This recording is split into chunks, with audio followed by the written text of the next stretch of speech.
ஏங்க இங்க பாருங்க, ஏங்க முத நானும் சாந்தனியும் மெரினா பீச் வந்திருக்கோம். வேற லெவல்ல இருக்கு. மெரினா பீச் வரும்பொழுது அந்த காத்திய மேல படும்பொழுதுங்க, நான் பேசாம நானும் சாந்தனியும் காஷ்மீரி, லடாக்கு, ஊட்டிக்கெல்லாம் போறோம். வேற லெவல்ல இருக்கும் பாருங்க. ஜி தமிழ்ல கொஞ்ச நாள் முன்னாடி தான் சிங்கிள் பசங்க அப்படின்னு சொல்லி ஒரு ஷோவை தொடங்கி இருந்தாங்க. அந்த ஷோல கூமாப்பட்டி அண்ட் சாந்தினி கண்டஸ்டன்டா இருக்காங்க அப்படின்னு சொல்லி பலருக்கும் தெரிஞ்சிருக்க வாய்ப்பு இருக்கு. சாந்தினி மற்றும் கூமாப்பட்டி ஷோல பண்ற ரொமான்ஸ் பர்ஃபார்மன்ஸுக்குன்னே ஒரு தனி ஃபேன்ஸ் பட்டாளமே இருக்காங்க அப்படின்னு தான் சொல்லணும். இப்படி இருக்க நிலையில கூமாப்பட்டி அண்ட் சாந்தினி நிறைய இடத்துக்கு ஒன்னா போய் வீடியோஸ் எல்லாம் ஷேர் பண்ணியிருக்காங்க.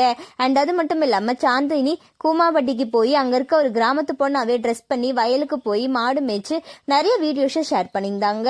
இவங்க ரெண்டு பேருமே ஒன்னா இருக்கிற மாதிரியான நிறைய வீடியோஸை ஷேர் பண்றத பார்த்த இவங்களோட ஃப்ரெண்ட்ஸ் நிறைய பேருமே நீங்க ரெண்டு பேருமே லவ் பண்றீங்களா, கல்யாணம் பண்ணிக்க போறீங்களா அப்படின்னு எல்லாம் கேட்டு வராங்க.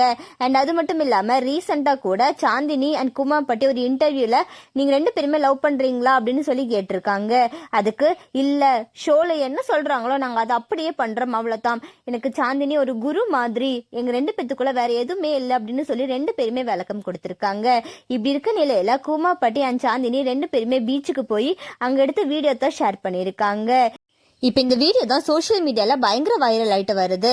சாந்தினி அண்ட் கூமாப்பட்டியோட பேர் உங்களுக்கு எந்த அளவுக்கு பிடிக்கும் அப்படின்னு சொல்லி கமெண்ட்ல சொல்லுங்க. அண்ட் இந்த மாதிரியான அப்டேட்ஸ்க்கு நம்மளோட சேனலை சப்ஸ்கிரைப் பண்ணிக்கோங்க.